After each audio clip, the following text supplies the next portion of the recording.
Hello everyone, Touchnot here.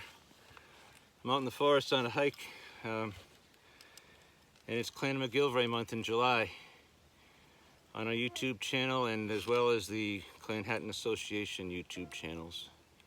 I want to read from the Clan Hatton journals again. I have several copies of these with me.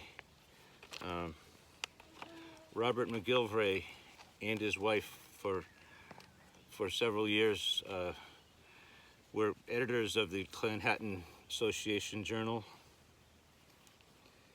He wrote this article. It's called The Clan MacGillivray and the Clan Hatton. This is the 2009, one of the 2009 journals. Now he's talking about the book I've been reading from, Minor Septs of Clan Hatton by Charles Fraser McIntosh. He says, he's quoting from that book, Gillivray, the progenitor of the Clan MacGillivray, took protection and dependence for himself and his posterity of Furquhar McIntosh, fifth of McIntosh, who was killed in 1274, aged 36. That's the end of the quote from that book.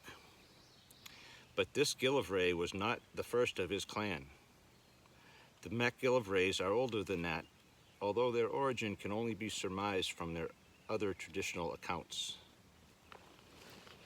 A 17th century Skye Shanachie wrote that the principal surnames in Morvern were MacInnes's and MacGillivrays at the time of Somerled, the great 12th century leader of the Western Isles.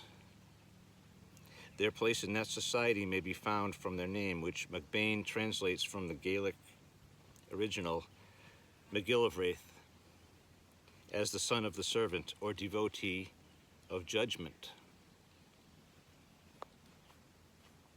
This would indicate a position in the justice system of the Western Isles. Describing the government of the Isles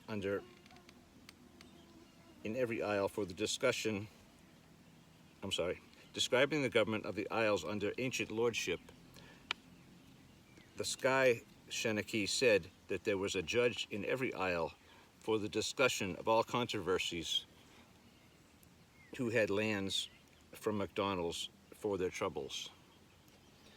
So there was a justice system in place in the Isles.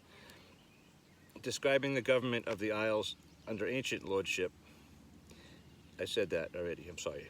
A later 17th century writer that the learned men and women of Gaelic society enjoyed high status. Their professions, law, medicine, poetry, history, music, and stone carving, involved lengthy training and were usually hereditary. During the lordship of the Isles, which lasted from 1354 to 1493, the MacDonald lords had their council in Islay, a member of which was a MacGillivray in Mull. Earlier, when Somerled had challenged the crown and been defeated by the king, his extensive domain had been broken up and distributed by the king between his descendants who had come to form the Clan MacDonald. The MacGillivrays too were split, thereafter being found among the various branches of the Clan Donald. Interesting. On Mull, they transferred their allegiance in 1366 when Lachlan Lubinach MacLean, chief of his clan, married a daughter of John MacDonald of Islay and received lands in Mull as her dowry. We saw that in MacLean month, folks. That was, I think April was MacLean month. Check the Touchnot channel, please. Thank you so much. About 1268, certain MacGillivrays had joined with the McIntoshes in a similar manner on the occasion of a marriage. Farquhar, fifth of McIntosh, held the appointment of keeper of the royal castle at Inverness.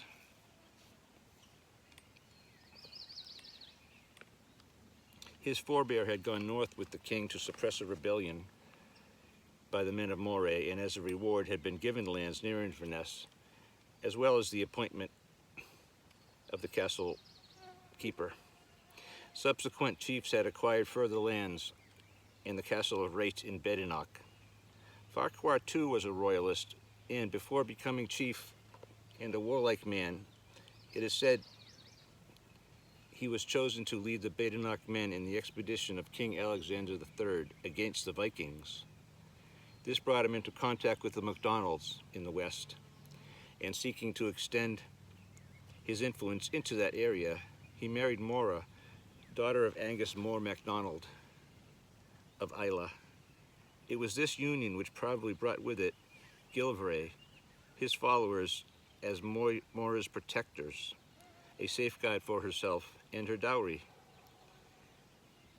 The Kinrara manuscript simply states, in the year 1263, Gillivray, progenitor of Clan MacGillivray, betook himself with his posterity under the tutelage of Farquhar and became bound by oath.